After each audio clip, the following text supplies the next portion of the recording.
Hello and welcome to True Crime Diary, a light-hearted podcast on a serious subject. Every 2 weeks we look back through true crime stories to discuss an event that took place on this week in history. I'm your host Mark Decana, and with me as always are my friends Jed Lester. Hello. And Rue Turner. Hello.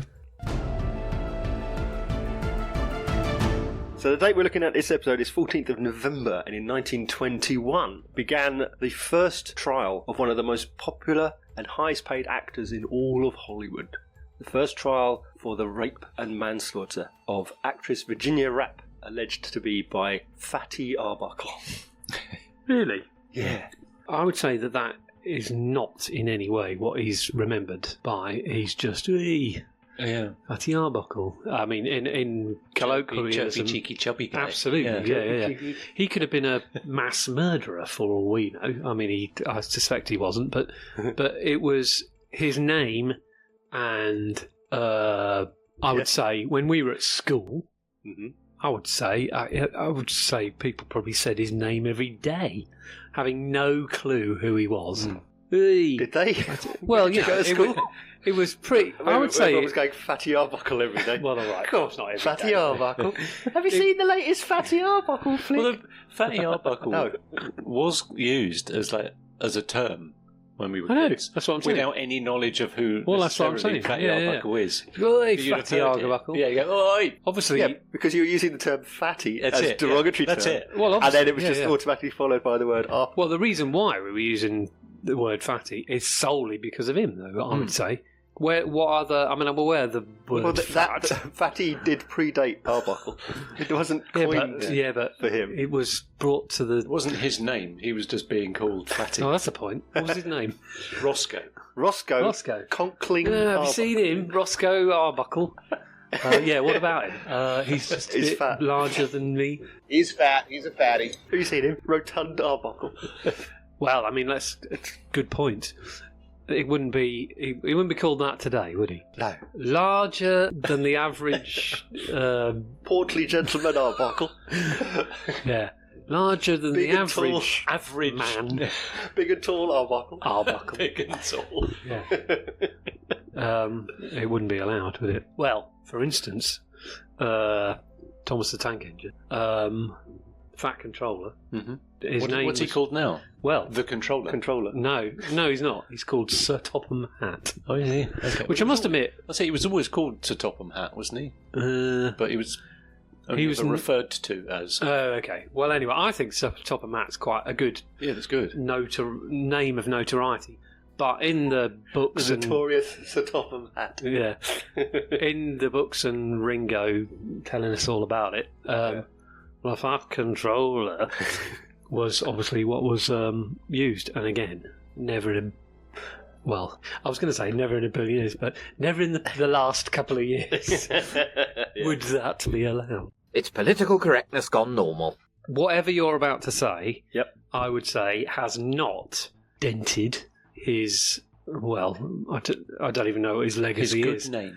His good name. Do you think that basically. people, bearing in mind that we are of the UK, Yes. do you think that the name Fatty Arbuckle means anything at all to late 20th century English schoolboys, other than having an association with the word fat?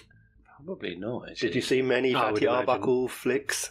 No, obviously I've never seen anything. None at all. No, I've never I was seen more of a anything. Harold Lloyd than a Fatty Arbuckle. Yes, Yeah. lots of Lloyd, lots Laurel of Laurel Hardy. Buster Keaton. Yes, obviously I've never seen anything ever, but I wouldn't go to Rue.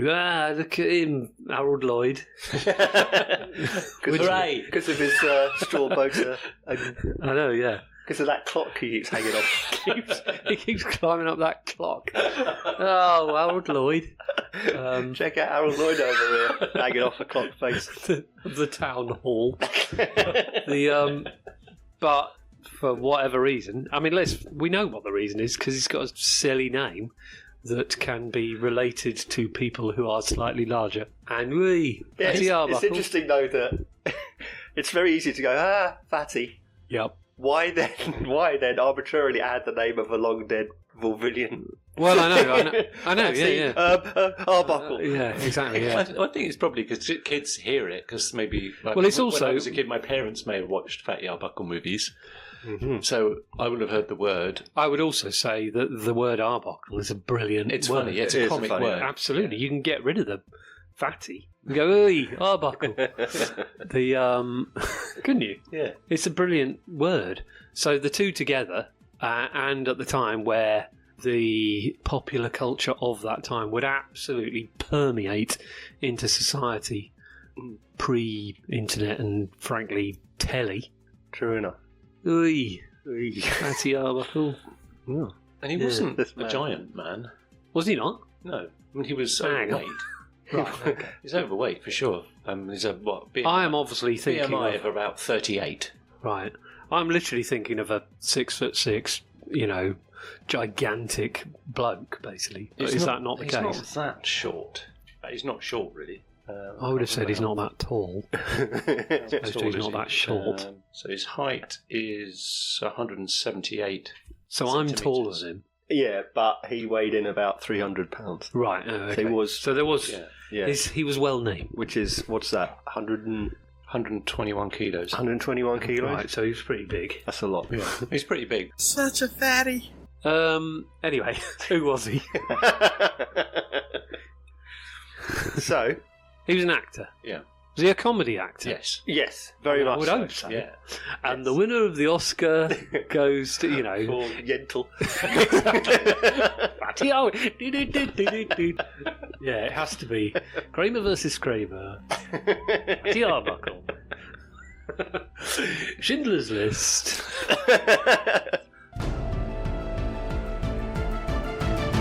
So, Roscoe Conkling Arbuckle. Ah, Conkling. Conkling, Roscoe. Yep. What's going on there? It's quite a good name. Yeah, if you've got the name Conkling Arbuckle, why do you need to make it funnier? Sorry, his surname was Arbuckle. His surname was Oh, Arbuckle. sorry. Right, yes. okay. When he was born, he was already 13 pounds. God. Big baby. That is That's a big big. baby. Big baby. That is one big baby. His dad named him Roscoe Conkling Mhm. after a man that he hated Called Roscoe Conkling. called Senator Roscoe Conkling. Really? Yeah, Why would you? because Why on earth would you It do doesn't that? set you up well, does it? he thought the dad, Yes. Papa Arbuckle, Yep. because he was a slim man and Mama Arbuckle was a slim woman, Yep. because she bore this gargantuan Child. Yep. he assumed that he wasn't the father. Oh, Right. right. So he hated the child from Oh, day right. one and Really? named him after a man that he hated. Right. Blimey. So Not for great. whatever, well, it's through because of the size of the child, Yeah. his instant decision. Well, this isn't mine. This can't be mine. But Dad. Yeah, No, not mine. yeah, it can't Fatty. be. It was again, as in most of these stories, not a nice dad. Right. Yeah. Oh, okay. Yeah, Right. wasn't a good father. He's a terrible father. So the family moved to Santa Ana in California from Yep. their home in Kansas, Oh yeah. and he started performing while they were there at the age of 8. Child vaudevillian, much like others that we'll come to know, people like Sure. Chaplin and Right. Mr. Keaton. Yep. No doubt attempting to prove his worth to his father, gain the affections of him, maybe, Yeah, who essentially labelled him with hatred. Well, even then, yeah, 8 years later. yeah. He didn't ever believe that it was. He thought it was illegitimate for the whole time. Blimey. So when his mum Not died, very nice, is it? when he was 11, Yep. his dad said, "Well, You're not mine. you're not mine, so So, where you go." oh God. So he had to go. At 11 years old, he had to start supporting himself. Oh my God. Yeah. I bet that dad changed his tune when When he became when one of the Roscoe highest became paid actors ever. Yeah. highly salaried individuals in the Yeah, world. yeah. So he was doing. He was an odd job man at a hotel. I say man, odd job 11-year-old. Sure. Yeah. But he would, because he sang, whistled while he worked, kind of thing. Someone went, "Oh, who's that then? Who's that singing?" I could Who's hear. that singing? Who's that singing? Arbuckle. He can sing. You should be at a talent show, you young fella, my lad. And they did the absolute classic trope that you see in all these things, where it's like a clapometer. The audience applauds, and if the audience jeers, the shepherd's crook comes off from the side of the stage, Yeah, yoink, pulls you off stage. Very good. It's like a gong show. I would say, yeah. Yeah. But there was an occasion when the audience were jeering, and in order to avoid being pulled off the stage by the shepherd's crook, he did a somersault into the orchestra pit. And the audience loved it. Of course, they went yeah. crazy, and he won the contest. But the orchestra went, hang on, my leg, I'm never going to walk again. My pearls. My cello. Where's my bassoon gone? Well, I mean, so began a brilliant career Right. as a comedic buffoon and clown, And that's ultimately what he was. which is ultimately what he was. Yeah, Right. he became one of the main acts in a vaudeville troupe, a touring troupe. They would play all sort of from Oregon and Yeah, San Francisco and all up and down the West Coast, Touring around. touring around. Yeah. But it was 1909 when he started being in films, which obviously this is early for movies, of course. This is Silent. silent films, of course. Yeah. So 1909. So two-reelers, shorts, maybe 20 minutes Yeah, would be yeah. considered a film. Yeah, sure. Yeah. Full-length films, as we would more understand it, was more than a decade away at Yep. this point. So he got into the flickers. I mean, let's face it, he would have had very much presence. It's probably not an outrageous thing to say that there wouldn't have been too many people who basically looked like him Yeah, but and who were hilarious. exactly. Well, part of the comedy was that he was a large chap. So Absolutely, Him, yeah. him bumbling around was funny, but he didn't like, because he was quite self-conscious, he didn't like doing jokes that were just about being big. If his being big added to the joke, that was fine.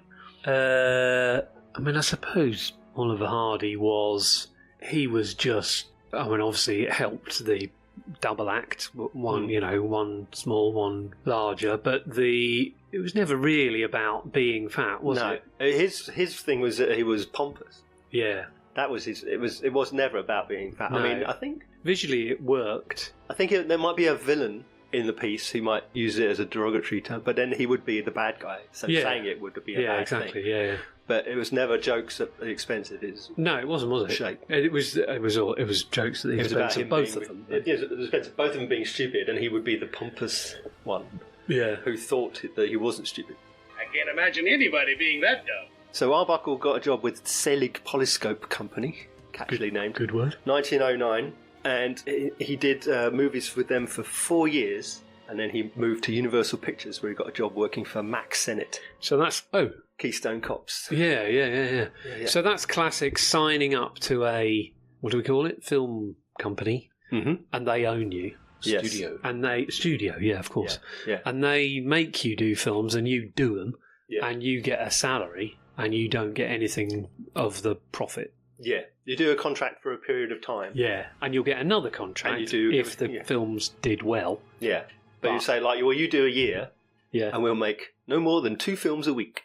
Yeah. That I was- know, they would have knocked them out, wouldn't They they? would have completely knocked him out, yeah. Yeah. I mean, to be fair, there wasn't much to them. Run up here, fall down, come back. Yeah, exactly. Yeah. And in the next You picture... see that piano? I watched a couple in researching this. Yeah. And the films themselves are rubbish. They really I was are convinced rubbish. you were about to say, hilarious. Oh, brilliant. But he is quite compelling to Sure, watch. yeah. Well, that's what I'm He's saying about. extremely talented. Are these Not in an are these actor way. silent? Yeah. yeah. Yeah. You it's watch like silent films? plinky plonky piano Yeah, okay. background Yeah, stuff, yeah. you know. Yeah. And then the occasional card comes up with a bit of text on.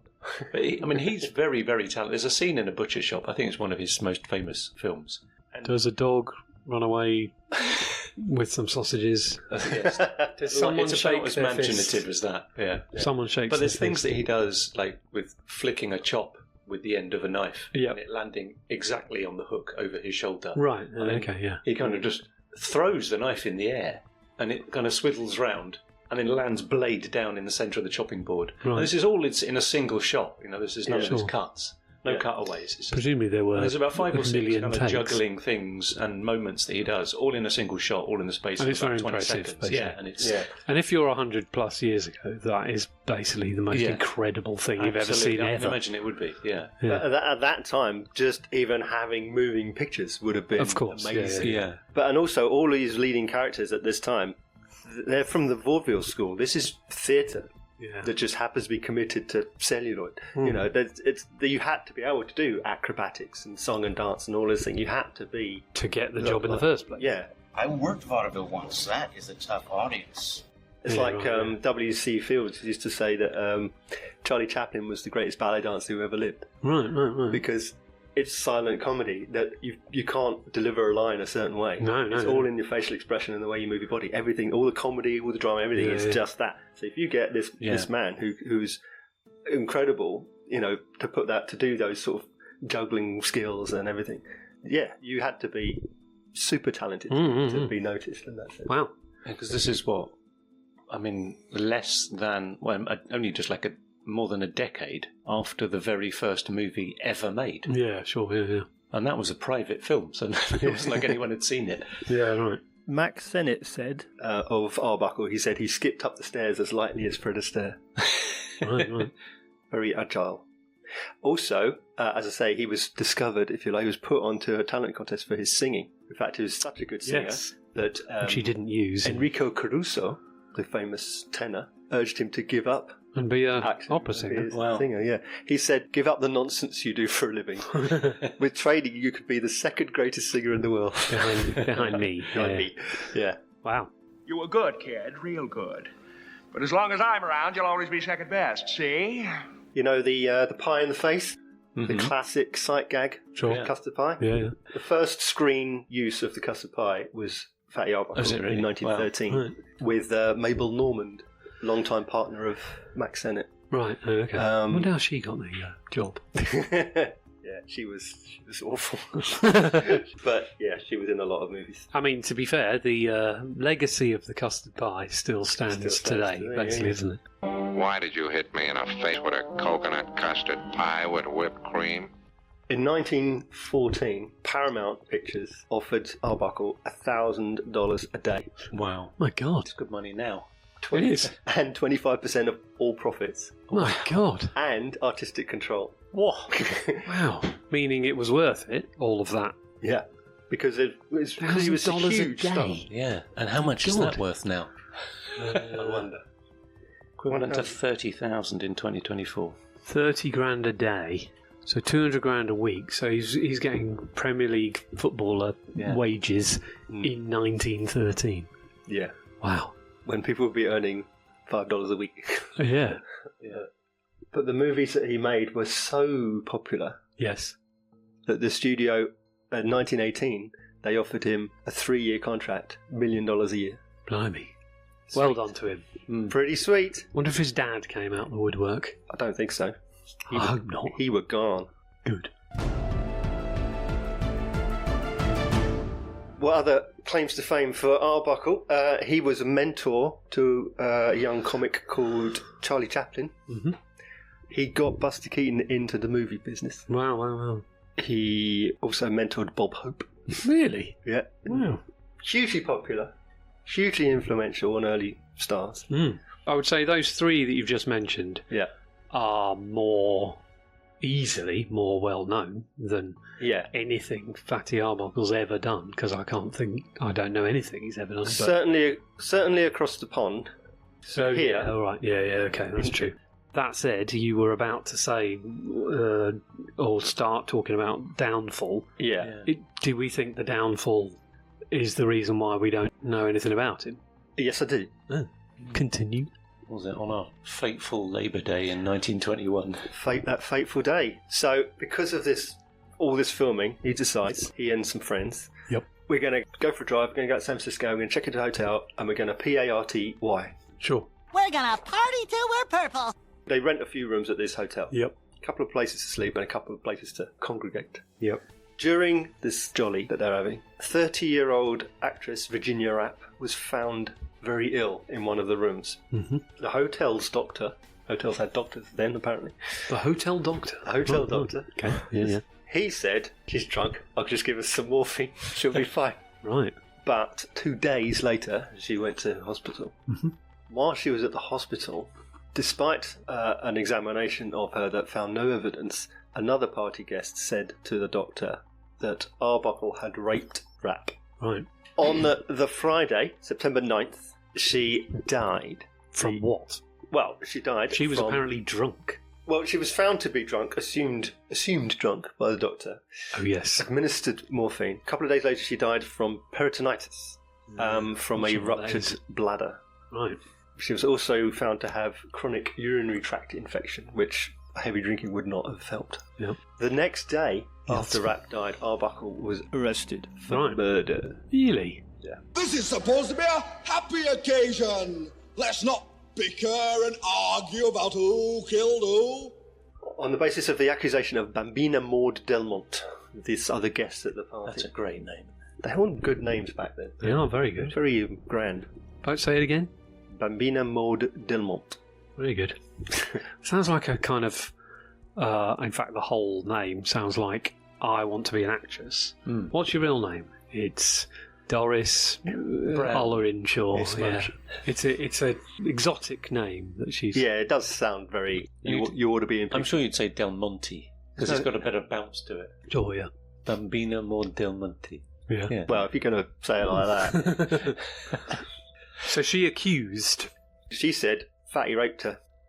So on that alone, and despite the examination saying she wasn't raped, right, he was arrested. Unfortunately, she died, so she couldn't corroborate. Del Monte was supposed to be... Del Monte.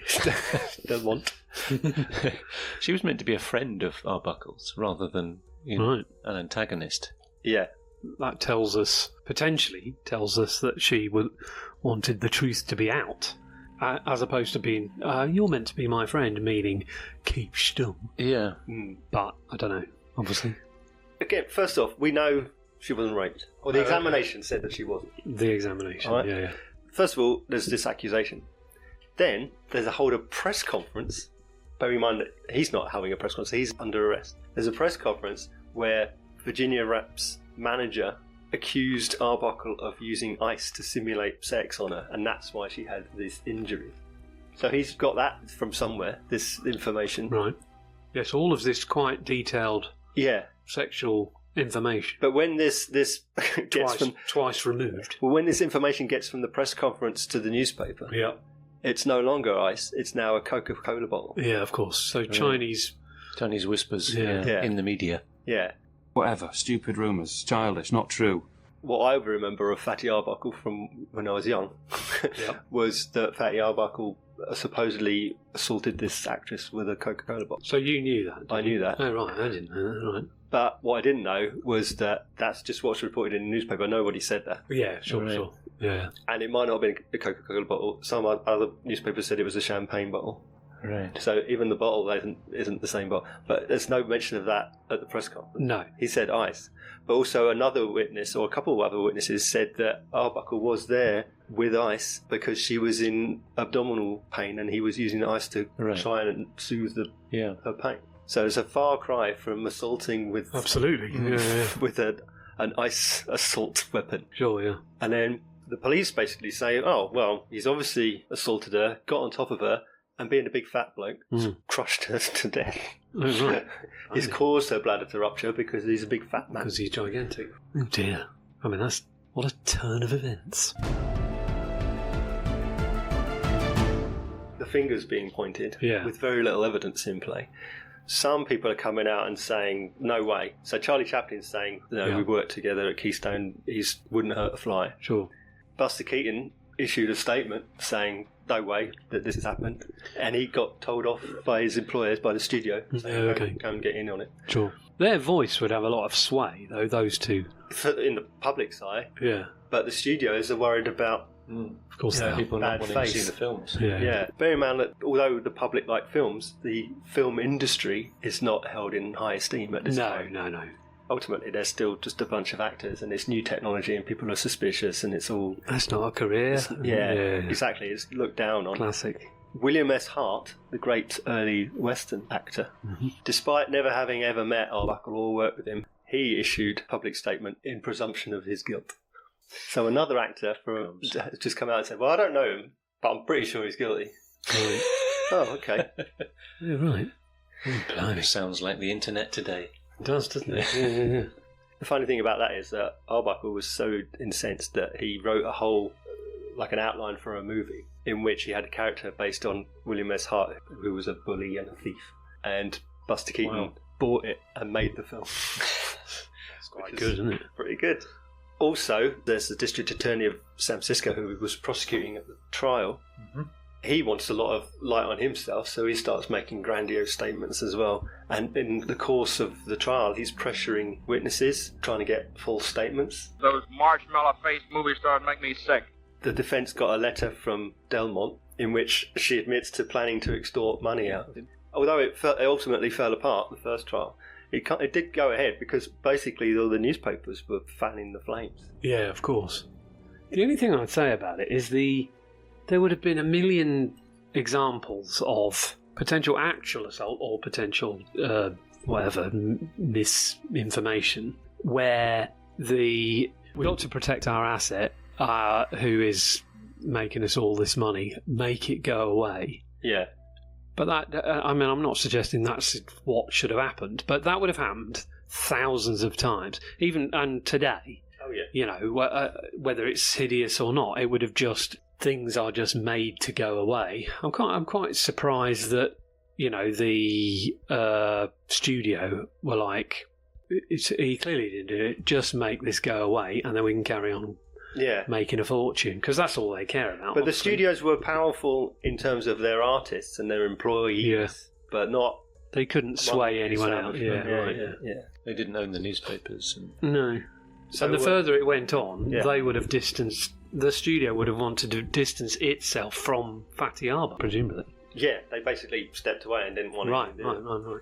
So even though Arbuckle was well known by the people he worked with as being very nice, shy and chaste, and shy around women. Yep. The newspapers basically said he was couldn't get less. And, horrible and physically dominant, overpowering. Well, they could easily say that because of who he was. And William Randolph Hearst weighed in, of course, the newspaper man. Oh yeah, of course, yeah. So again, sensationalism was the order of the day. Any old. Wow. Because he made so much money during the scandal, he said that it sold more newspapers than when the Lusitania went down. Wow. Which is like the biggest story of 1930. That's a pretty vulgar thing to say as well. Yeah. Wow. So a lot of people were calling for the death penalty. No. Because of the morality that was stirred up by the newspaper. Blimey. Hanging's too good for him! So without going into every detail of every witness statement, it's 6 to 1 and half a dozen the other. Basically, some people are saying he was walking around and he was happy and he was this, that and the other, and then another one would come out and say, oh yeah, he definitely did something, and she tried to flee or she didn't try to flee, or we saw her or we didn't see her. You know, it was all backwards and forwards, and it's basically very little evidence of any kind. Right. Oh, okay. So it goes on till December, and then the jury, after deliberating for 5 days, come back with a not guilty verdict of 10 to 1.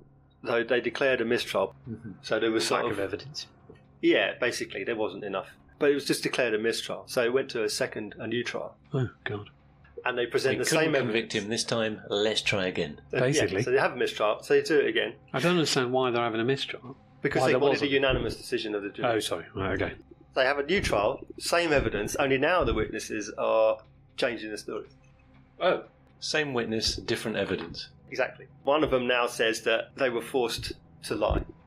Some evidence that had come up at the first trial was then discredited. Yeah. And basically, another 5 days of deliberation, there's another deadlock jury, this time 10 to 2 guilty. Blimey. It's obviously a completely new jury. Yeah. Yeah. Again, another mistrial. Right. So they've gone 10 to 2 not guilty, now it's 10 to 2 guilty, getting closer. So they have to be called to trial a third time. Oh my God. This is awful. Remind me why 10 to 2 is not sufficient for a conviction. It has to be unanimous. It has to be unanimous. They're looking for 12 people to But this could go on forever. Yeah.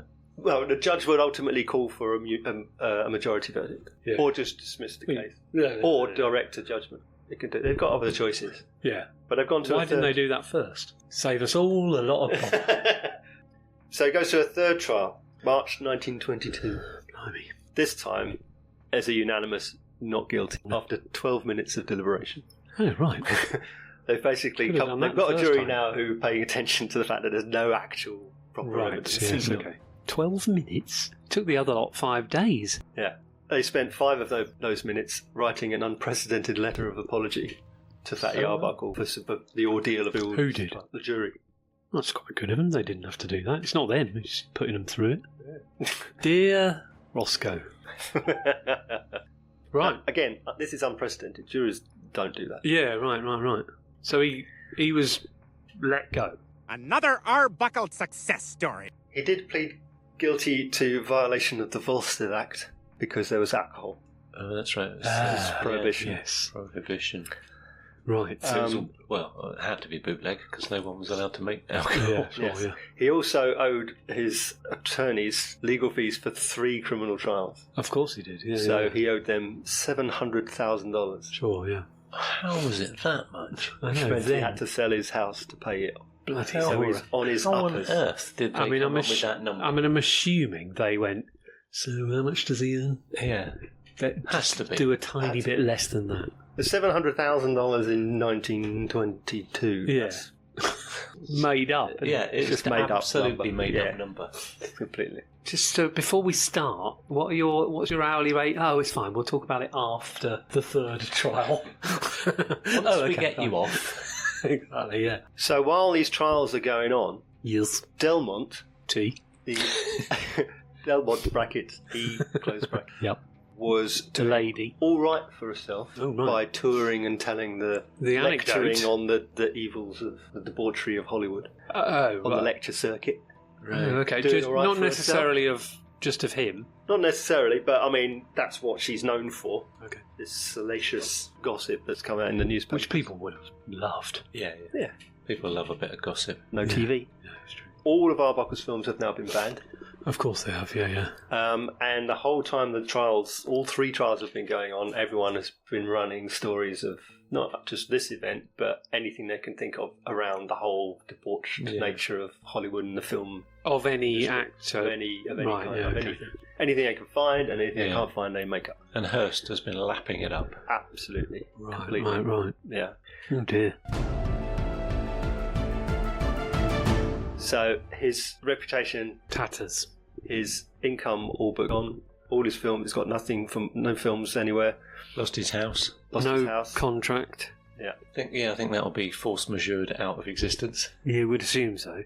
Will H. Hayes, who is head of the Motion Pictures Producers and Distributors of American Censor Board. Say that again. Nope. Within a week of his acquittal, he issues a lifetime ban Of him doing anything? of Arbuckle's, any film work of Arbuckle. They will not distribute any material that he's in. Out of my way, fatty. I would say that's why I never seen. Which is probably why in the UK we don't get. But for some reason, Ruth has. It's on the tubes. Right, It's on okay, the tubes, fine. Yeah. So, for instance, 6 o'clock on BBC Two in the 70s, 80s, Yeah. every night was Laurel and Hardy, or Harold Lloyd. Probably not Buster Keaton and Charlie Chaplin because they were more films, but a half-hour slot. Oh, It yeah. was 6 o'clock BBC Two Yeah. every night. Yeah. And that was just in 50 years after they were popular. We're not seeing Fatty Arbuckle films in there, whereas we possibly could have, basically, Yeah. if it hadn't. If he hadn't been industry blackballed. Basically, yeah. Some of his films were released and distributed in Europe. Yep. Less so in the UK. Sure. Because they couldn't get distribution in the US. Buster Keaton rallied round. He's signed an agreement from his company, Buster Keaton Comedies, so that Fatty Arbuckle would get 35% of all profits from his company. Wow. So it's nothing to do with the films. No, from anything that Buster Keaton Comedies That would have Limited made, That would have been a fortune. Arbuckle got 35% of the profit. Bloody Nora, that would have been an absolute fortune, wouldn't it? Yeah. It's very good of him. Yeah. Because he's essentially taken a 35% pay cut and giving it to his mate. And he employed him as well. Sure, yeah. He couldn't get him as an actor, but he would use him as a writer and he would direct some bits and pieces. Hold the microphone. Best Dolly boy. grip. Yeah. Hey, Paddy, come with me. I got some work for you inside. He did work under the name William Goodrich as a director.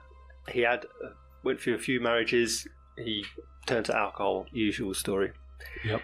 In 1932, he did get a short comeback. Warner Brothers did sign a contract with him to make 6 two-reelers under his own name. 10 years after, basically. Yeah. And then in June of 1933, he signed a contract with Warner Brothers for a feature film. He was celebrating his first wedding anniversary with his third wife. Yep. And at the celebrations, he said, "This is the best day of my life." And then he died. Oh. That night. Oh. Of? Heart attack, aged 46. Wow. He had a roller coaster life. Absolutely. He had lots of downs initially. He had massive ups for... He had a very long way to come down. He had a long way up to begin with.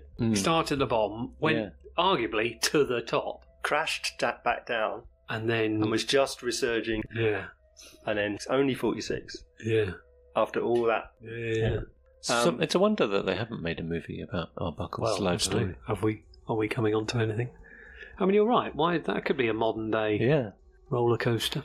There was a film that was going to be made with Chris Farley. But he died. So, you know. Arbuckle! Exclamation mark. Arbuckle. Fatty! Exclamation. Fatty, yeah. Oh my God! Chris Farley's died. Who can we get? Get me John Candy. John Candy was going to play him in a movie. No, but hang on. John Belushi was going to play him in a movie. All the other larger comic actors. Yeah. In 1960, 27 years after he died, he got a star on the Hollywood Walk of Fame. No, did you really? Oh, I'm quite pleased, actually. Yeah. What has Fatty Arbuckle done that I haven't done? Bearing in mind that you can just buy them.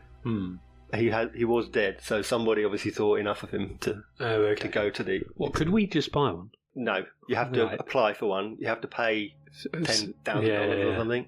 You have to commit that you will be there at the unveiling, and you have to have some sort of notable worth. Yeah. They always say you awarded the one. You buy it. You basically buy it. Yeah, you have to. You have to be someone who would get a star, but then you have to pay for it. So. Well, even the big uns. Yeah, but their agent will pay for it, or the studio will pay for it. You know, but if you wanted to, let's get one. First of all, be of notable worth. Okay, forget it. Really. The entertainment industry. I'm not going to do it. There's been a lot of movies that have been about other contemporaries wherein he has been mentioned, but there's not been anything made around him. Literally nothing. Yeah, but does have a chain of restaurants named after him. Are they called Arbuckle? Well, I don't know. You're trying to think what restaurant chain is that? Well, they're named after him. Arbuckle. So it was founded in 1983 as Fatty Arbuckles, and then they dropped the Fatty in in 2000. Oh right, so is it still going? It did go into receivership later in 2000, and a lot of it closed, or most of it closed. But it was named after him. Sure. For no other reason than come here and get fat. For his fame, for his fatness and fame. Fatty Arbuckles. That's all for this time. If you want to know more about what we've talked about in this episode, Google it or something. You can listen to all of our previous episodes on our website, truecrimediary.co.uk. Please leave a review on your podcast provider if you can, or you can send an email to truecrimediarypodcast@gmail.com. My thanks to Jid and Roo and to all of you for listening, and we'll see you again on the next date in our True Crime Diary.